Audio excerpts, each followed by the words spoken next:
we continue on the SportsMax Zone with cricket as Guyana are gearing up to launch a new T20 competition. The tournament, which is being called the Global Super League, is slated to run from the 26th of November to the 7th of December this year and will feature 5 established teams from franchise leagues around the world. Among those confirmed are 2023 Caribbean Premier League CPL champions, the Guyana Amazon Warriors, the hosts, as well as 3-time champions of England's T20 Blast, Hampshire. The inaugural staging of the competition will feature just 11 games across the 12 days of action, all of which will be hosted at the Providence Stadium, with the top 2 teams from the league phase advancing directly to the final.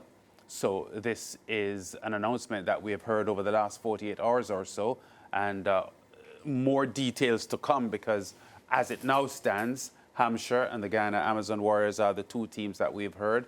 Based on the dates, it does appear as if maybe a Big Bash team could be involved. Big Bash 24-25 starts later in December, so I'm not sure if that allows a Big Bash team to be included, because the tournament will end before the Big Bash starts. And I'm not sure if all of the teams involved will represent different territories from across the globe. In other words, will the Guyana Amazon Warriors be the only team from the Caribbean involved? Because we hear 5 teams will play. Yeah, so for me, I mean, the details, as we outlined, not very, very exact as yet. So Clive Lloyd, he is the chairman of this Global Super League. So I know as it gets closer to the competition, we're going to hear more details. Now, where do I stand on this competition, Lance? I tend to believe that the more cricket that is being played, and even being able to rub shoulders with international players, players that play at the highest level, is very, very important. So for me, any cricket competition that provides a platform for that will get my support, right? So that's one thing. I look at the format, you know, again, when something is new, there is always a bit of resistance. You know, it's new, so people are a bit skeptical and all these different things. For me, though, Lance, once this is executed, the prize money looks very, very glittering. I mean, it's $1 million US. Any team would want to walk away with a prize like that, because one, it can be used for so many different things.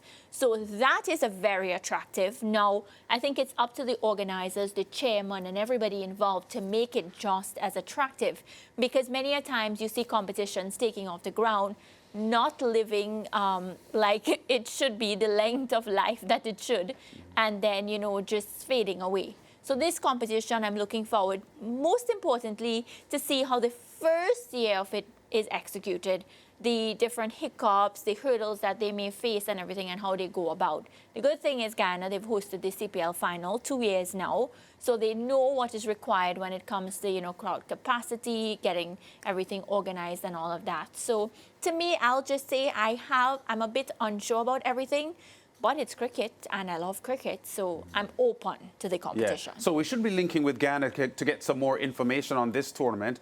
As we said, it's several weeks away from starting, the 26th of November, but I would suspect that we would, in pretty short order, be getting more information on the tournament. In fact, we would like to know all the 5 teams that would be participating. But it's very clear, as you referenced just now, Mariah, that Guyana is investing a lot in cricket, because they would have to guarantee themselves staging of the CPL finals 3 or 4 consecutive years. That would have been a huge investment from the government. And it is very clear that Guyana is placing a lot of investment in cricket and the attractiveness of the sport, which is good, because it is widely accepted that as a sport, cricket isn't holding the same level of value to the average Caribbean sport fan as it did maybe 30 or 40 years ago, albeit the purists of the game still do have a little difficulty with the T20 format being used to propel the game. But the fact is that it is cricket, and for youngsters to get excited about cricket, things like these need to happen. And I guess if the Guyanese government wants to defend its investment in cricket and this new US $1 million investment into this Global Super League, they could use the point that for an aspiring teenager choosing sport as a profession into their adult life, cricket is probably one of the most likely avenues to make a living out of a sport, because I think as Caribbean people, we are genetically more gifted in the sport, comparatively speaking, to other sports that we would have to compete on at a global stage.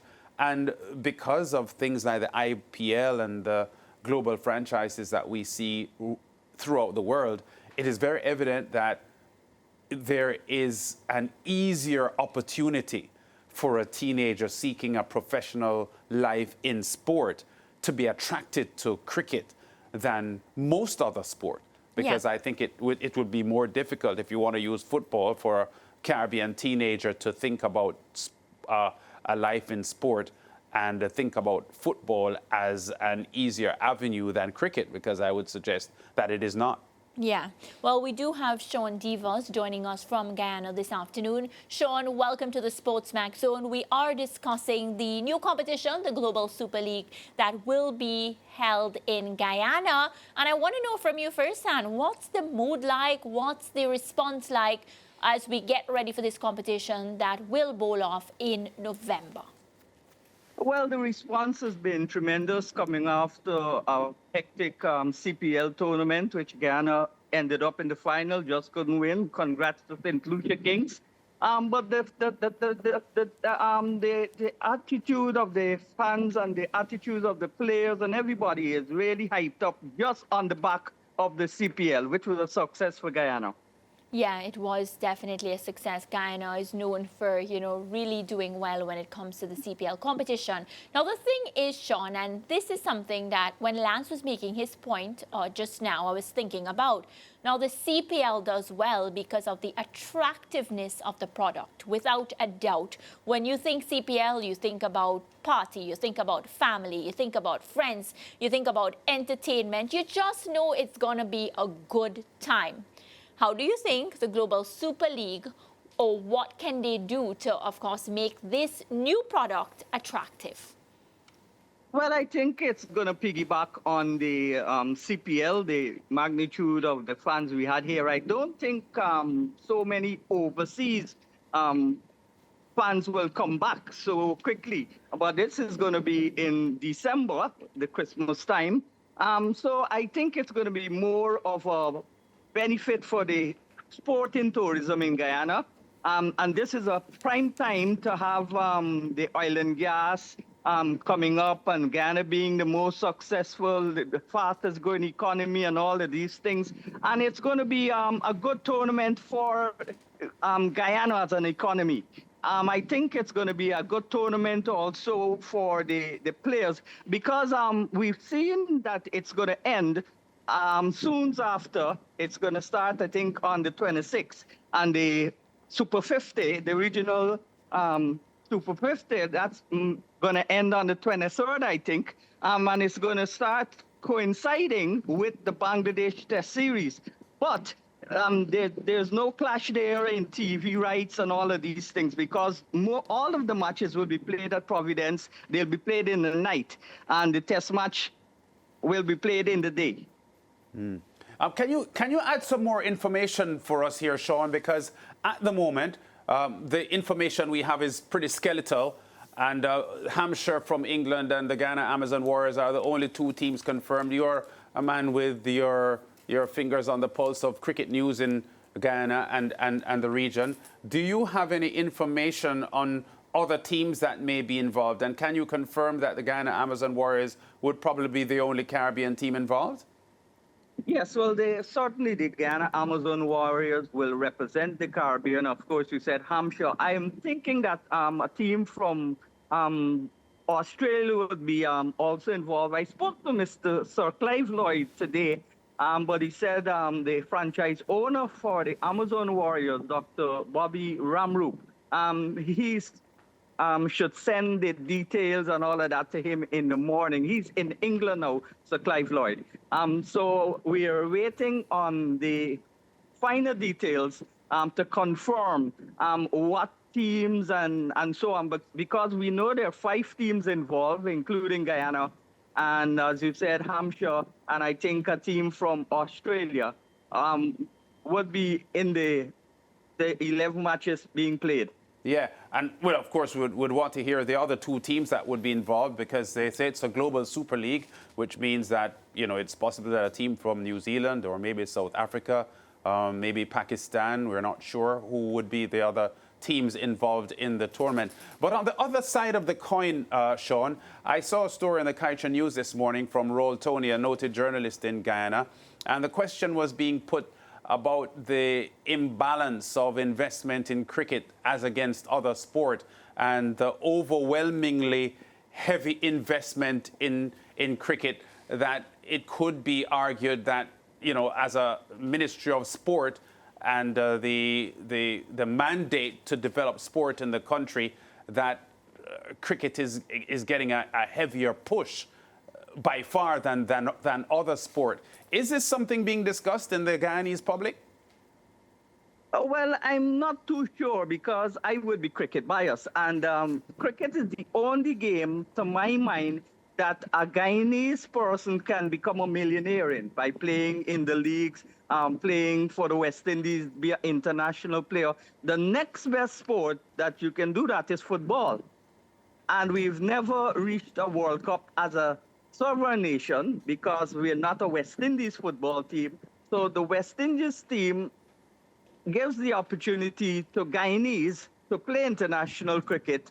And of course, there's a lots of franchises now all over the place. So the Guyanese cricketers can benefit financially from those type of things. But I slightly agree with Raul, yeah, because it's certainly an imbalance, and you want to give the other sports something to look forward to. But if you're going to invest, you're going to invest in your top brand, which is cricket. Yeah, I was making the point. That's the business people. Yes. The business. It's a business now, especially 2020 cricket. It's not about development of players and all of that. It's just commercialism. Yeah, and I was making the point earlier, Sean, before you joined us, that cricket as an avenue for sporting success, as a career, is probably the easiest conduit for a young, you know, aspiring sports star to make a living out of a sport than any other sport, which is the point you just made. But I want to get back to the attractiveness of this league and the potential for the league. Has there been any discussion yet on the longevity of the tournament, as in it? Well, it's going to be an annual affair. It was announced at the final, so not long ago it was announced. The information, the details, and so are a bit sketchy. But it was announced at the CPL final during the interval, where the president of Guyana, the Honorary Dr. Irfan Ali, he said that it was a great initiative. Well, he's a big sportsman himself, a big cricketer. He played tape ball cricket, and he likes cricket. He loves cricket. So he would be one that would be pushing for cricket. But he said it would, outside cricket, it would benefit Guyana in a lot of ways. The tourism industry, especially sports tourism, the people coming back to Guyana to see the tournament, the taxi drivers, the food stalls on the road, all of these things during CPL Cricket Carnival, they all benefited. And I'm sure, well, I'm not so sure, but I think that this would be a similar occasion with this 4-team Guyana Super League with the Cricket Carnival, because they might get events to go to if you're coming in outside of the cricket. Yeah. All right, Sean, we're going to leave it there. We anxiously await that information that should be transmitted to Chairman Clive Lloyd on Wednesday morning, and we expect that another important point, yes. It's already decided that because the Bangladesh series will be on, the Guyana Amazon Warriors would not select any of the test players Yes. that are involved in that series. Yes. Okay, understood. And I'm hoping too that they will have more Guyanese players. I don't know what's the structure of the team. Maybe two internationals and some from the Caribbean. But I'm hoping that there'll be more Guyanese people involved. Yes. But the thing is, a million US is a big number. So the teams will be wanting to win. Yeah. So they'll pick their best teams. Yeah, and the CWI sanctions this tournament, so it stands to reason that they would protect their brand with the test cricketers being allowed to focus on Test cricket. But thanks, Sean, for talking to us, and we'll talk again soon, I'm sure, because we expect in the coming days to have some more information on this Global Super League tournament in Guyana. Thanks, man. Yeah, man. Good. Thanks. Okay. Yeah, and we'll be back with more on the SportsMax Zone after this.